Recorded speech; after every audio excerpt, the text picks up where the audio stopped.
Hallelujah. ദൈവനാമം മഹത്വപ്പെടുമാറാകട്ടെ. വീണ്ടും നിങ്ങളുടെ മുമ്പിൽ ദൈവവചനമായി കടന്നു വരുവാൻ സ്വർഗം സഹായിച്ചതോർത്ത് ഞാൻ സ്തോത്രം ചെയ്യുന്നു. ഇന്ന് ദൈവവചനത്തിന് നമുക്ക് രണ്ട് വാക്ക് കേൾക്കാം. റോമർക്കെഴുതിയ ലേഖനത്തിൽ നിന്നാണ് ഞാൻ സംസാരിക്കുന്നത്. റോമർക്കെഴുതിയ ലേഖനം 8:14. റോമർക്കെഴുതിയ ലേഖനം 8:14 നമുക്ക് വായിക്കാം. ദൈവാത്മാവിനാൽ നയിക്കപ്പെടുന്നവർ എല്ലാവരും ദൈവത്തിൻ്റെ മക്കളാകുന്നു. നിങ്ങൾ പിന്നെയും ഭയപ്പെടേണ്ടതിന് ദാസ്യത്തിൻ്റെ ആത്മാവിനെയല്ല, നാം അബ്ബാ പിതാവേ എന്ന് വിളിക്കുവാൻ പുത്രത്വത്തിൻ്റെ ആത്മാവിനെയാണ് പ്രാപിച്ചത്. നല്ല വചനം കേൾക്കാം. ദൈവാത്മാവിനാൽ നയിക്കപ്പെടുന്നവർ എല്ലാവരും ദൈവത്തിൻ്റെ മക്കളാകുന്നു. മനുഷ്യൻ്റെ വാക്ക് കേൾക്കുന്നവർക്ക് ആർക്കും ദൈവത്തിൻ്റെ മക്കളായി തീരാൻ പറ്റത്തില്ല. ഇവിടെ ദൈവാത്മാവിനാൽ നയിക്കപ്പെടുന്നവർ എല്ലാവരെ കുറിച്ച് പറയുന്നുണ്ട്. പക്ഷെ ദൈവാത്മാവിനാൽ നയിക്കപ്പെടുന്നവർ, ദൈവത്തിൻ്റെ ആത്മാവ് പറയുന്ന രീതിയിൽ ജീവിക്കുന്നവരെ കുറിച്ചാണ് പറയുന്നത്. ദൈവാത്മാവിനാൽ നയിക്കപ്പെടുന്ന എല്ലാവരാരാണ്? ദൈവത്തിൻ്റെ മക്കളാകുന്നു. ഹല്ലേലൂയ. എത്ര നല്ലൊരു പദവിയാണ്. ദൈവത്തിൻ്റെ മകളാണ്, ദൈവത്തിൻ്റെ മകനാണ് എന്ന് നമ്മൾ ദൈവസന്നിധിയിൽ പാടി പ്രാർത്ഥിക്കുമ്പോൾ തന്നെ ആ ദൈവത്തിൻ്റെ സാന്നിധ്യം നമ്മുടെ മേലൊന്ന് വരുന്നതൊന്ന് രുചിച്ചറിയണം നമ്മൾ. ആ ദൈവത്തിൻ്റെ തലോടൽ, ആ ദൈവിക സ്നേഹം, ആ ദൈവിക സ്പർശനം അത് അനുഭവിച്ചവർക്ക് മാത്രമേ അതിനെക്കുറിച്ച് അറിയത്തുള്ളൂ. അതുകൊണ്ടാണ് കർത്താവ് ദൈവാത്മാവിനാൽ നയിക്കപ്പെടുന്ന എല്ലാവരും ദൈവത്തിൻ്റെ മക്കളാകുന്നു. നിങ്ങൾ പിന്നെയും ഭയപ്പെടേണ്ടതിന് ദാസ്യത്തിൻ്റെ ആത്മാവിനെയല്ല തന്നത്. ഒരു ദാസൻ്റെ ആത്മാവിനെയല്ല നമ്മുടെ മേലെ അയച്ചത്. ഹല്ലേലൂയ. നിങ്ങൾ പിന്നെയും എന്തിനാണ് നിങ്ങൾക്ക് ഭയം? ഭയം വരുമ്പോൾ ദാസൻ്റെ ആത്മാവായിട്ട് തീരും. ദാസ്യത്തിൻ്റെ ആത്മാവിനെയല്ല ദൈവം നമ്മുടെ മേലെ അയച്ചിരിക്കുന്നത്. പിന്നെയോ, നിങ്ങൾ പിന്നെയും ഭയപ്പെടേണ്ടത് ദാസ്യത്തിൻ്റെ ആത്മാവിനെയല്ല, നാം അബ്ബാ പിതാവേ എന്ന് വിളിക്കാൻ പുത്രത്വത്തിൻ്റെ ആത്മാവിനെയാണ് അയച്ചത്. ത്രിത്വത്തിൽ മൂന്നാമനായ പരിശുദ്ധാത്മാവ്, ഏക സത്യ ദൈവമായ പുത്രൻ്റെ ആത്മാവിനെയാണ് ദൈവം നമ്മുടെ മേലെ അയച്ചത്. അതുകൊണ്ടാണ് നമ്മൾ ധൈര്യത്തിൽ ദൈവത്തിൻ്റെ കൃപാസനത്തിന് പ്രാർത്ഥിക്കുമ്പോൾ നമ്മൾ അബ്ബാ പിതാവേ, നമ്മൾ യേശുവിനെ കുറിച്ച് വർണ്ണിക്കുന്നത് നമ്മുടെ അബ്ബാ പിതാവാണ്. യേശു കർത്താവ് നമ്മുടെ അപ്പനാണ്. നമ്മുടെ സങ്കടങ്ങളും വേദനകളെല്ലാം മനുഷ്യനിൽ ആശ്രയിച്ച് പറയുന്നതിന് മുൻപേ ആ ദൈവത്തോടൊന്ന് പറ. കേൾക്കാൻ ആ ദൈവം ചെവികൂർപ്പിച്ച് നിൽക്കുന്നത്. നമ്മുടെ പ്രാർത്ഥനയും നമ്മുടെ അപേക്ഷകളും നമ്മുടെ വേദനകളെല്ലാം കേൾക്കുന്ന നമ്മളെ അപ്പനുണ്ട്. ദാസ്യത്തിൻ്റെ ആത്മാവിനെയല്ല, പുത്രത്വത്തിൻ്റെ ആത്മാവിനെയാണ് പിതാവ് നമ്മുടെ മേലെ അയച്ചത്. ആ ആത്മാവിൻ്റെ പേരെന്താണ്? പരിശുദ്ധ ആത്മാവ്. ഹല്ലേലൂയ. നാം ദൈവത്തിൻ്റെ മക്കളാകുന്നുവെന്ന് ആത്മാവ് തന്നെ നമ്മുടെ ആത്മാവിനോട് കൂടെ സാക്ഷ്യം പറയുന്നു. ആത്മാവ് തന്നെ നമ്മുടെ ആത്മാവിനോട് സാക്ഷ്യം പറയുന്നേ. പരിശുദ്ധ ആത്മാവ് തന്നെ ഭൂമിയിലുള്ളത്. ആ പരിശുദ്ധാത്മാവ് നമ്മുടെ അകത്തുള്ള മനുഷ്യനോട്, നമ്മുടെ അകത്തുള്ള ആത്മാവിനോട് പരിശുദ്ധാത്മാവ് സാക്ഷ്യം പറയുന്നേ. എന്താണ്? നിങ്ങൾ ദൈവത്തിൻ്റെ മക്കളാകുന്നു. എത്ര വലിയൊരു പദവിയാണല്ലേ. നിങ്ങൾ ദൈവത്തിൻ്റെ മക്കളാകുന്നു. അതാണ് ആദ്യം വിശ്വസിക്കേണ്ടത്. ദൈവത്തിൻ്റെ മക്കളാകുന്നു എങ്കിൽ പിന്നെ നമ്മുടെ വിശ്വാസം വർദ്ധിപ്പിക്കണം. നമ്മൾ യാചകനല്ല, നമ്മൾ അടിമകളല്ല, മക്കളാണെന്നുള്ള ബോധ്യത്തോടുകൂടെ എന്തു വിഷയമാണെങ്കിലും അപ്പനോട് പറയാം. അപ്പം നമ്മുടെ ആവശ്യങ്ങളെല്ലാം പുത്രൻ്റെ നാമത്തിൽ, പുത്രൻ്റെ നാമം മഹത്വപ്പെടുത്തേണ്ടതിന് പിതാവ് നമുക്ക് ചെയ്തു തരും. ഹല്ലേലൂയ. പ്രത്യാശയാലല്ലോ നാം രക്ഷിക്കപ്പെട്ടിരിക്കുന്നത്. നമുക്കൊരു പ്രത്യാശയുണ്ട് ക്രിസ്തുവിൽ. ക്രിസ്തുവിൽ പ്രത്യാശയുള്ള മക്കൾ എന്ത് പ്രാപിക്കും? രക്ഷ പ്രാപിച്ചിരിക്കും. അവർ രക്ഷിക്കപ്പെട്ടൊരു ദൈവ പൈതലാണ്. ഹല്ലേലൂയ. ഇവിടെ 24 വായിക്കുമ്പോൾ നമുക്ക് കേൾക്കാം, പ്രത്യാശയാലല്ലോ നാം രക്ഷിക്കപ്പെട്ടിരിക്കുന്നത്. കാണുന്ന പ്രത്യാശയല്ല അല്ലേ? ഒരുപാട് ആൾക്കാർ നമുക്ക് പലതും ഭംഗി വാക്കുകൾ പറഞ്ഞ് പലതും കാണിച്ച് അത് ചെയ്യും ഇത് ചെയ്യും എന്നൊക്കെ പറയും. അതിൽ പ്രത്യാശ കൊടുക്കരുത്. കാണുന്നതെല്ലാം താൽക്കാലികം, കാണാത്തതെല്ലാം നിശ്ചയം എന്നാണ് ദൈവവചനത്തിൽ പറഞ്ഞിരിക്കുന്നത്. ഇവിടെ പറയുന്നത് പ്രത്യാശയാലല്ലോ നാം രക്ഷിക്കപ്പെടും. നമുക്കൊരു പ്രത്യാശയുണ്ട്. ആരിൽ? ക്രിസ്തുവിൽ നമുക്കൊരു പ്രത്യാശയുള്ളത് കൊണ്ട് നമ്മൾ രക്ഷയിലേക്ക് വന്ന് രക്ഷിക്കപ്പെട്ടു. എന്നിട്ട് പറയാം, കാണുന്ന പ്രത്യാശയല്ല. മനുഷ്യൻ പലതും കാണിച്ചിട്ട് ഞാൻ അത് ചെയ്യാം, ഞാൻ ഇത് ചെയ്യാം, ഞാൻ അങ്ങനെയാക്കാം, ഇങ്ങനെയാക്കാം, അതിൽ പ്രത്യാശ വയ്ക്കരുത്. അതൊന്നൊരു പ്രത്യാശയല്ല. പിന്നെ എന്താണ് പ്രത്യാശ? പ്രത്യാശയല്ല. ഒരുവൻ കാണുന്നതിനായി ഇനിയും പ്രത്യാശിക്കുന്നത് എന്തിനും? മനുഷ്യൻ ഒരു കാര്യം കാണിച്ച് അതിലൊരിക്കലും പ്രത്യാശ വയ്ക്കരുത്. നമ്മുടെ പ്രത്യാശ ക്രിസ്തുവിലായിരിക്കണം. നാം കാണാത്തതിനായി പ്രത്യാശിക്കുന്നുവെങ്കിൽ അതിനായി ക്ഷമയോടുകൂടെ കാത്തിരിക്കണം. ദൈവത്തിൽ നിന്നൊരു വിടുതൽ കിട്ടണമെങ്കിൽ നമ്മൾ ഇത്തിരി ക്ഷമയോട് കാത്തിരിക്കണം. പ്രാർത്ഥനയിൽ മുഴുകിയിരിക്കണം. ഇന്നല്ലെങ്കിൽ നാളെ എൻ്റെ ദൈവം എനിക്ക് അത്ഭുതം ചെയ്യും. ഒരിക്കലും പ്രത്യാശയ്ക്ക് ഭംഗം വരരുത്. നിന്റെ പ്രത്യാശ ക്രിസ്തുവിലായിരിക്കണം. ആ പരിശുദ്ധാത്മാവ് നിന്നോട് തന്നെ സാക്ഷ്യം പറയന്നെ, നീ രക്ഷിക്കപ്പെട്ടത് കൃപയാലാണ്. മനുഷ്യൻ്റെ ഇഷ്ടത്തിനല്ല ദൈവം നമ്മളെ തെരഞ്ഞെടുത്തത്. ദൈവത്തിൻ്റെ ഇഷ്ടത്തിനാണ് പുത്രനിലൂടെ ദൈവം നമ്മളെ തെരഞ്ഞെടുത്തത്. അതുകൊണ്ടാണ് കാണുന്നതെല്ലാം താൽക്കാലികം, കാണാത്തതെല്ലാം നിശ്ചയമാകുന്നു. ഇവിടെ പറയുന്നത്, നാം കാണാത്തതിനായി പ്രത്യാശിക്കുന്നുവെങ്കിൽ അതിനായി ക്ഷമയോടെ കാത്തിരിക്കണം. ദൈവത്തിൽ നിന്നൊരു വിടുതൽ കിട്ടണമെങ്കിൽ ക്ഷമയോട് കാത്തിരിക്കണം. ഒരുപാട് പ്രതിസന്ധികളിലൂടെയാണ് ഇപ്പോൾ നമ്മുടെ ജീവിതം കടന്നു പോകുന്നത്. പക്ഷെ നമ്മുടെ പ്രത്യാശ ക്രിസ്തുവിൽ. ക്രിസ്തു നമ്മളോടൊരു വാഗ്ദത്തം ചെയ്ത് അത് നിറവേറ്റി തന്നിരിക്കും. ആ നിറവേറ്റുന്ന ദിവസം വരെ മടുത്തു പോകാതെ ഒടുക്കത്തോളം നിങ്ങൾ പ്രാർത്ഥിക്കുകയാണെങ്കിൽ തീർച്ചയായും ആ വിളിച്ച ദൈവം നിങ്ങളുടെ ആവശ്യങ്ങൾ, പുത്രൻ്റെ നാമം മഹത്വപ്പെടേണ്ടതിന് നിങ്ങൾക്കത് ചെയ്തു തരും. ഹല്ലേലൂയ. എന്നാൽ ദൈവത്തെ സ്നേഹിക്കുന്നവർക്ക്, അവൻ്റെ ഉദ്ദേശമനുസരിച്ച് വിളിക്കപ്പെടുന്നവർക്ക് സകല കാര്യങ്ങൾ അവൻ നന്മയ്ക്കായി പ്രവർത്തിക്കുമെന്ന് നാം അറിയുന്നു. അവൻ്റെ ഉദ്ദേശം മനുഷ്യൻ്റെ ഉദ്ദേശത്തിനല്ല വിളിച്ചത്, ദൈവത്തിൻ്റെ ഉദ്ദേശത്തിനാണ് നമ്മളെ ഓരോരുത്തരെയും ദൈവം വിളിച്ചിരിക്കുന്നത്. ഹല്ലേലൂയ. അതുകൊണ്ട് ഞാൻ വീണ്ടും നിങ്ങളെ ഓർമ്മപ്പെടുത്തേനെ, മനുഷ്യൻ്റെ വാഗ്ദത്തത്തിൽ വീണു പോകരുത്.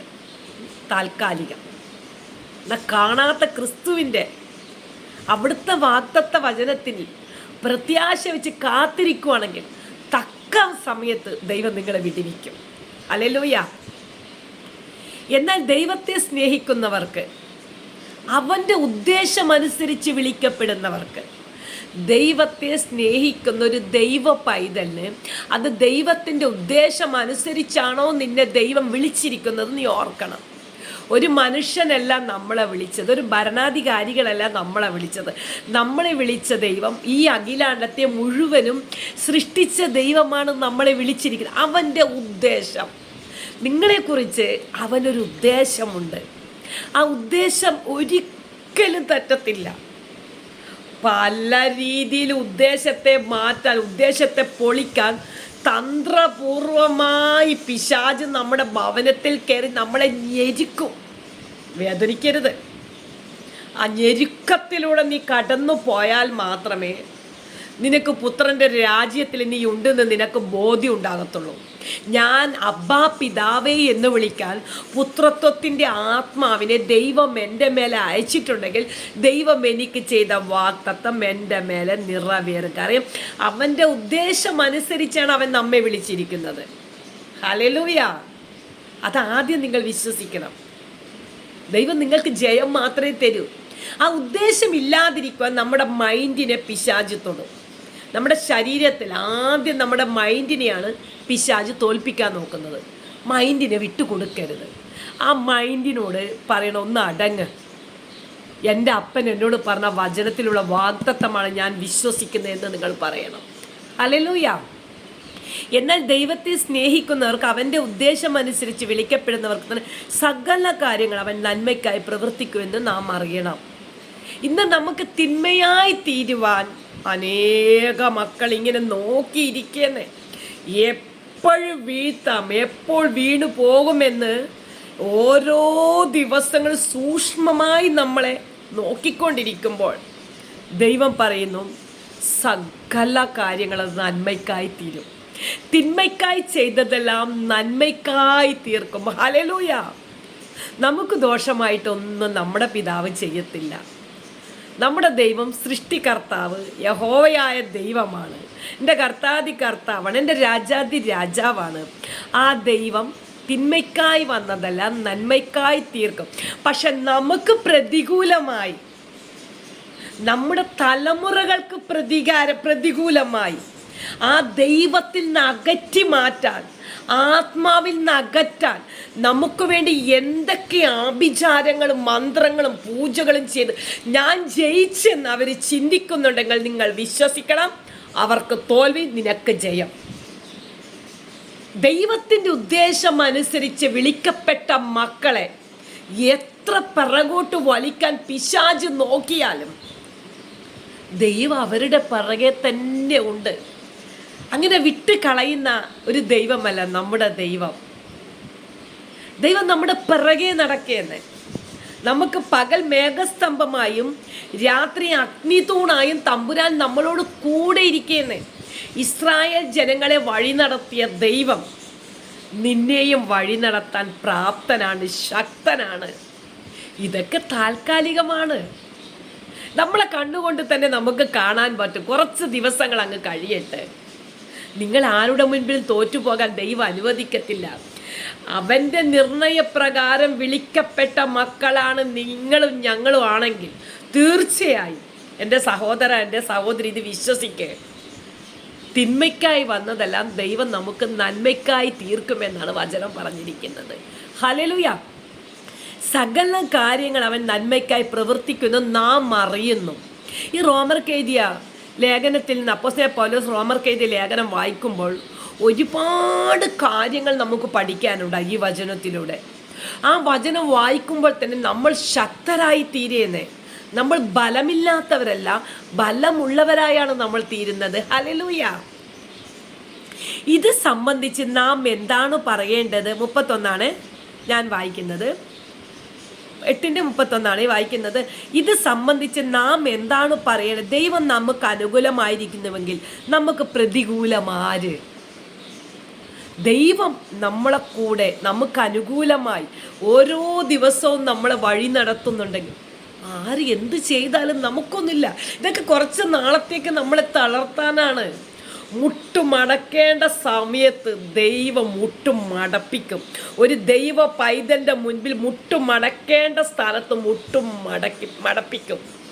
ഹല്ലേലൂയ. എന്നോട് ഇതിനൊക്കെ ഒരു പ്രാർത്ഥനാ വിഷയം എനിക്ക് കിട്ടി. എൻ്റെ മക്കളെല്ലാം ദൈവത്തിൽ നിന്ന് അകന്നു പോയി കേട്ടാ.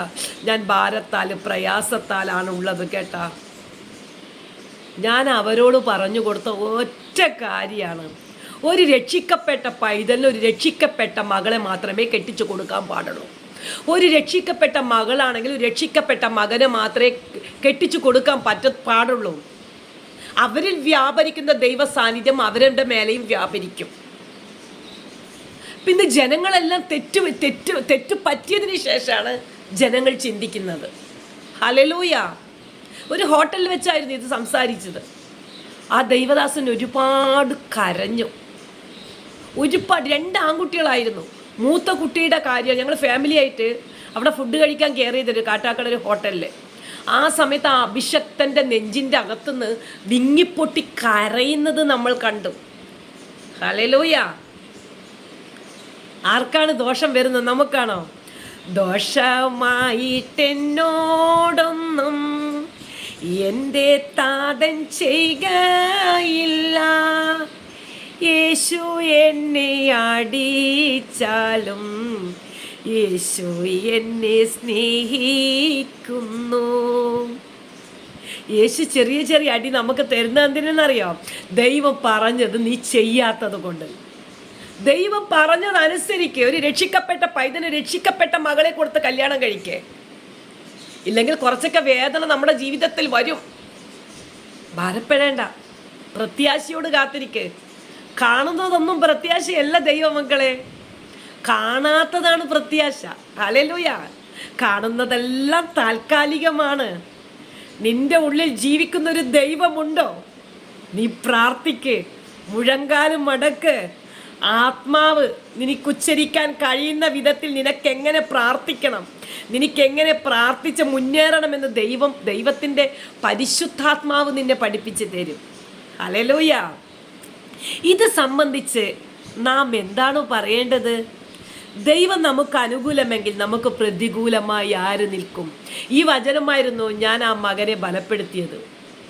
എല്ലാം ദൈവം കാണുന്നു, എല്ലാം ദൈവം കേൾക്കുന്നു. സമാധാനത്തോടുകൂടെ നിങ്ങൾ പ്രാർത്ഥിക്കുക. ദൈവം പ്രവർത്തിക്കും. മനുഷ്യൻ പ്രവർത്തിക്കരുത്, ദൈവം പ്രവർത്തിക്കാൻ ദൈവത്തിൻ്റെ സമയത്തിന് വിട്ടുകൊടുക്കുക. ഇപ്പോൾ മനുഷ്യനാണ് നിങ്ങൾക്കെതിരെ പ്രവർത്തിച്ചത്, ദൈവമല്ല. പക്ഷെ നിങ്ങൾ ദൈവത്തിൻ്റെ സമയത്തിന് വേണ്ടി ക്ഷമയോട് പ്രാർത്ഥിച്ച് കാത്തിരിക്കുവാണെങ്കിൽ നിങ്ങളുടെ പ്രാർത്ഥനയ്ക്കുള്ള മറുപടി തമ്പുരാൻ നിങ്ങളുടെ കയ്യിൽ തന്നിരിക്കുമെന്ന് ഞാൻ പറഞ്ഞു. ഹല്ലേലൂയ. കാത്തിരിക്കണം, ക്രിസ്തുവിൽ കാത്തിരിക്കണം, ശക്തി പുതുക്കണം. ഹല്ലേലൂയ. കഴുകനെ പോലെ ചിറകടിച്ച് മാനിനെ പോലെ തുള്ളിച്ചാടണം ദൈവവചനത്തിൽ. നൃത്തത്തോട് ദൈവത്തെ ആരാധിക്കേ. ഹല്ലേലൂയ. ഇവിടെ ഇത് സംബന്ധിച്ച് നാം എന്താണ് പറയേണ്ടത്? ദൈവം നമുക്ക് അനുകൂലമെങ്കിൽ പ്രതികൂലമായി ആര്? സ്വന്തം പുത്രനെ ഒഴിവാക്കാതെ അവൻ നമുക്കെല്ലാവർക്കും വേണ്ടി ഏൽപ്പിച്ചു തന്നവൻ അവനോടുകൂടെ സകലതും നമുക്ക് തരാതിരിക്കുമോ? സ്വന്തം പുത്രനെ ഒഴിവാക്കാതെ അവനെ നമുക്കെല്ലാവർക്കും വേണ്ടി ഏൽപ്പിച്ച് തന്നവൻ, കാൽവറി ക്രൂശിൽ സ്വന്തം പുത്രനെ നമുക്ക് വേണ്ടി യാഗമായി അർപ്പിച്ച ദൈവം പുത്രനിലൂടെ സകലതും നമുക്ക് തരാതിരിക്കുമോ? തരും. കാത്തിരിക്കണം. ഏൽപ്പിച്ച് തന്ന അവനോടുകൂടെ സകലതും നമുക്ക് നൽകാതിരിക്കുമോ? തീർച്ചയായും നൽകും.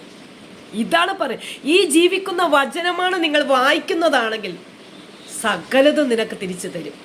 ഹല്ലേലൂയ. പുത്രനെ, സ്വന്തം പുത്രനെ നമുക്ക് വേണ്ടി കാൽവറി ക്രൂശിൽ യാഗമർപ്പിച്ച തമ്പുരാൻ, പിതാവായ ദൈവം, യഹോവയായ ദൈവം ഒരു പുത്രനെ നമുക്ക് വേണ്ടി കാൽവറി ക്രൂശിൽ യാഗമായി അർപ്പിച്ചിട്ടുണ്ടെങ്കിൽ നമുക്ക് വേണ്ടതെല്ലാം നമ്മുടെ ദൈവം തരാതിരിക്കുമോ എന്നാണ് ചോദിക്കുന്നത്. തീർച്ചയായും തരും. നിങ്ങൾ പ്രത്യാശയുള്ള മക്കളായി കാത്തിരിക്കുക.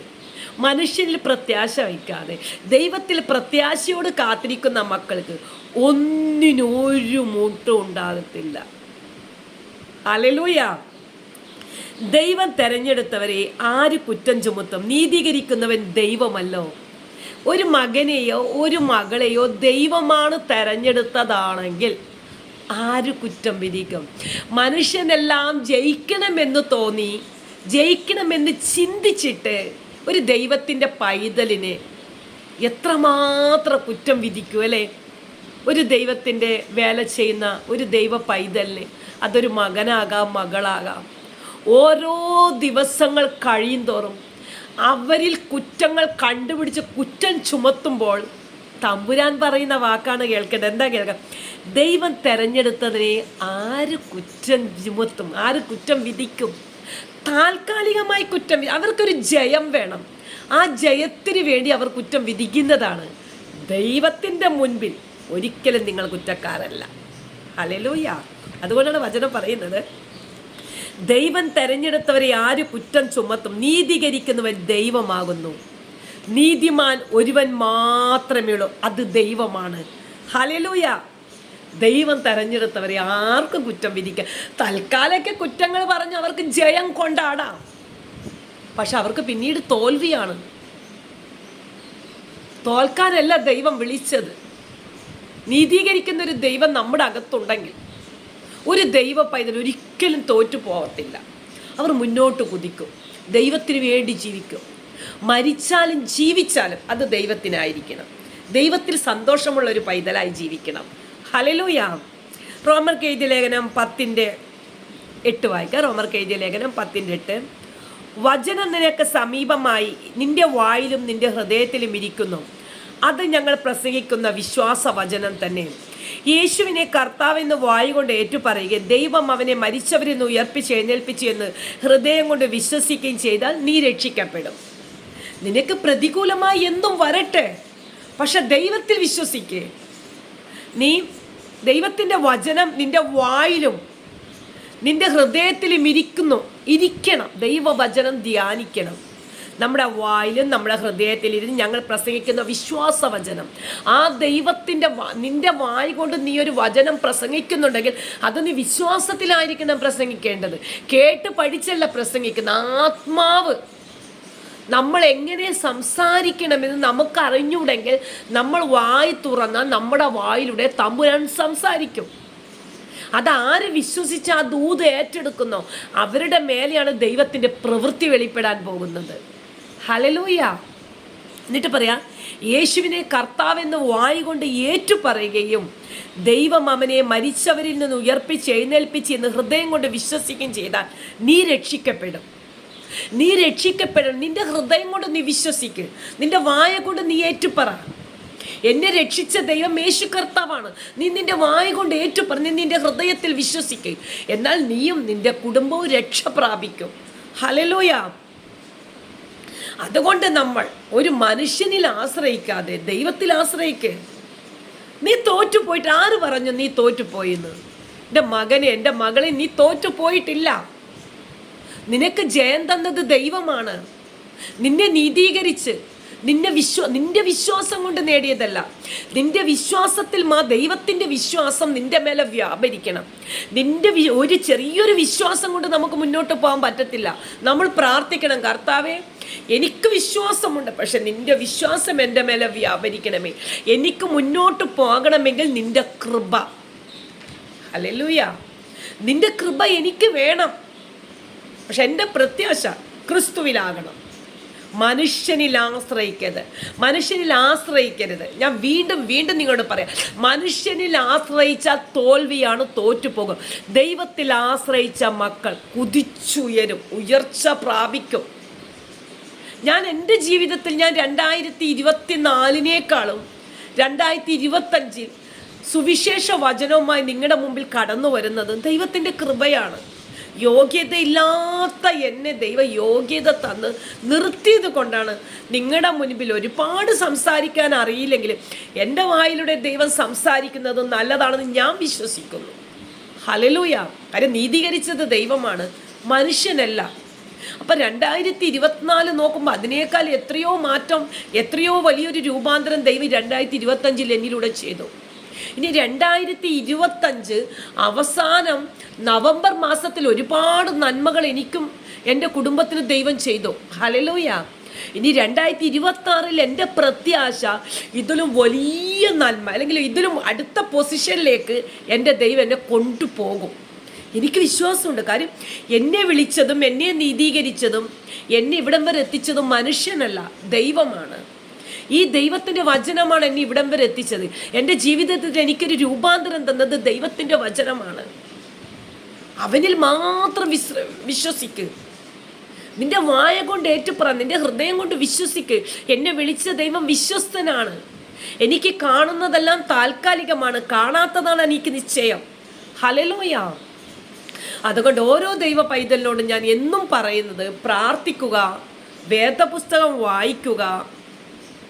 ദൈവം നമ്മളെ നീതീകരിച്ചതാണ്, നമ്മൾ നീതിമാനായതല്ല. നമ്മുടെ പ്രവൃത്തി കൊണ്ടും നമ്മൾ നീതിമാനായിട്ടില്ല. നീതിമാനായ ദൈവം നമ്മളെ നീതിമാനാക്കി. നമ്മൾ എന്ന് യേശു ക്രിസ്തുവിനെ അവൻ നീതിമാനെന്ന് വിശ്വസിച്ചോ, നമ്മുടെ വായ കൊണ്ട് ഏറ്റുപറഞ്ഞ് ഹൃദയം കൊണ്ട് വിശ്വസിച്ചോ, ആ നിമിഷമാണ് നീ നീതിമാനായത്.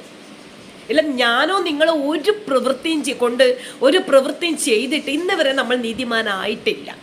ദൈവസന്നിധി ദൈവം നിന്നെ നീതീകരിച്ചപ്പോൾ നീ നീതിമാനായി. ഹല്ലേലൂയ. ഇത് ദൈവത്തിൽ നിന്ന് സംഭവിക്കുന്നതാണ് ദൈവമക്കളെ. അപ്പം നമ്മുടെ ജീവിതത്തിൽ ഇത് ഈ വർഷത്തെ അവസാന മാസം 2ാമത്തെ ആഴ്ച തുടങ്ങി ദൈവത്തിൽ പ്രത്യാശയുള്ള മക്കളായി ഇനി മുൻപോട്ട് തന്നെ പോകണം. പിറകോട്ട് നോക്കരുത്, മുൻപോട്ട് തന്നെ യാത്ര ചെയ്. നിനക്ക് വേണ്ടി കരുതിയത് ആർക്കും അപഹരിക്കാൻ പറ്റത്തില്ല. നിനക്ക് വേണ്ടി തമ്പുരാൻ കരുതിയത് നിന്റെ കയ്യിൽ തന്നെ എത്തിയിരിക്കും. ഈ ശോധന നിനക്ക് നല്ലതിനാണ്. അതുകൊണ്ട് ഞാൻ പറയാം, ഓരോ ദൈവ പൈതലിനും മനുഷ്യന്റെ വാക്ക് കേൾക്കരുത്, ദൈവത്തിന്റെ വാക്ക് കേട്ട് ദൈവവചനത്തിൽ വേരൂന്നി വളം. നിന്റെ ജീവിതത്തിൽ രൂപാന്തരം വരും.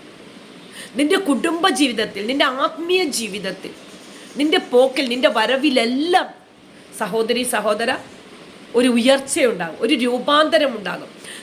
നമ്മളെ തന്നെ ക്രിസ്തുവിന് വിട്ടുകൊടുത്താൽ ക്രിസ്തുവിൻ്റെ ആത്മാവ് നമ്മുടെ മേലെ വ്യാപരിച്ച് അവൻ്റെ അതേ സ്വഭാവം നമ്മളിൽ ഉളവാകണം. ഹല്ലേലൂയ.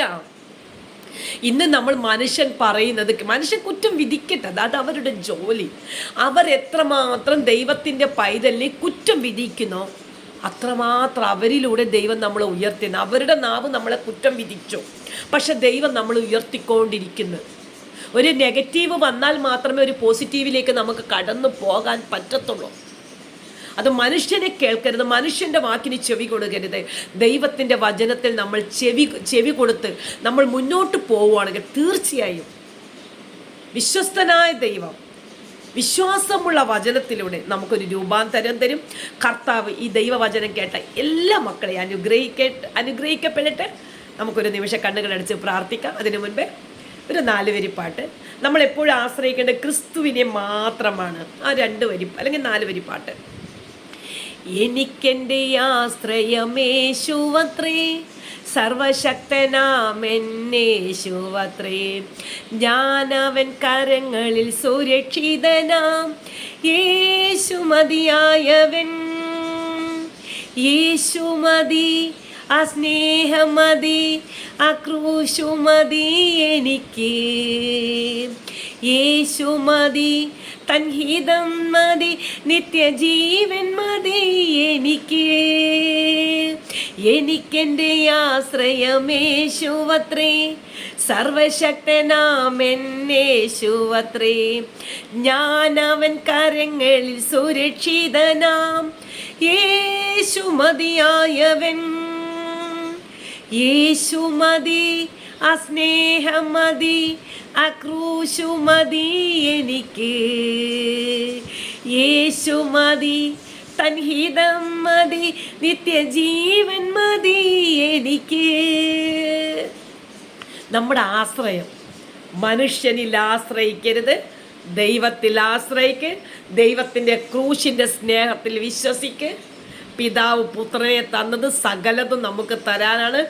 പുത്രനെ കാൽവറി ക്രൂശ് യാഗമായി അർപ്പിച്ചത് പുത്രനിലൂടെ സർവ്വ അനുഗ്രഹം നമുക്ക് തന്നു കഴിഞ്ഞു.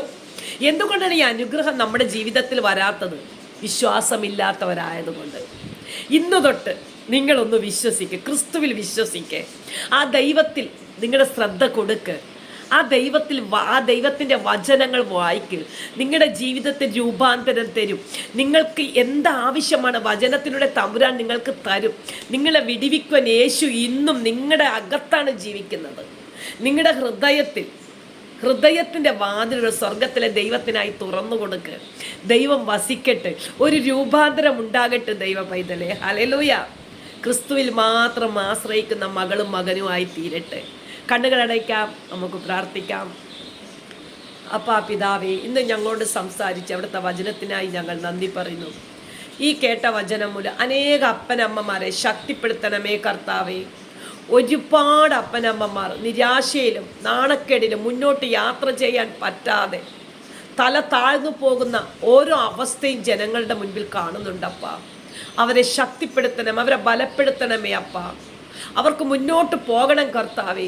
അവരുടെ ആത്മീയ ജീവിതത്തിൽ തളർച്ച വരാൻ അനുവദിക്കല്ലേ കർത്താവേ. എൻ്റെ കർത്താവേ, ഞങ്ങളെ രക്ഷിച്ച ദൈവത്തിന് അവരെ രക്ഷിക്കാൻ പറ്റും കർത്താവേ. മുന്നോട്ട് തന്നെ യാത്ര ചെയ്യുവാൻ സ്വർഗത്തിലെ ദൈവം അവരെ സഹായിക്കണമേ. ഭാരത്താലും പ്രയാസത്താലും കണ്ണുനീരാലും കഷ്ടതയാലും ദുഃഖത്താലും രോഗത്താലും വലയുന്ന ജനങ്ങളുണ്ട് കർത്താവേ. അവർക്കായി പ്രാർത്ഥിക്കുന്നു കർത്താവേ. അവരെല്ലാം കർത്താവേ അവിടുത്തെ വചനത്തിലൂടെ ഒരു രൂപാന്തരം കൊടുത്ത് അവർക്കൊരു ജീവിതത്തിൽ മുന്നോട്ട് പോകണമെന്നുള്ളൊരു പ്രത്യാശ യേശു ക്രിസ്തുവിൽ കൊടുക്കണമെന്ന് പിതാവേ ഞാൻ പുത്രൻ്റെ നാമത്തിൽ അപേക്ഷിക്കുന്നു. സ്വർഗമേ നന്ദിയപ്പ. ഈ പ്രാർത്ഥന കേട്ടതിനായി സ്തോത്രം. അവിടുന്ന് തന്ന വചനത്തിനായി സ്തോത്രം. യേശു ക്രിസ്തുവിൻ്റെ ധന്യമുള്ള നാമത്തിൽ തന്നെ പിതാവേ. ആമേ ആമേ ആമേ. നന്ദിയപ്പ.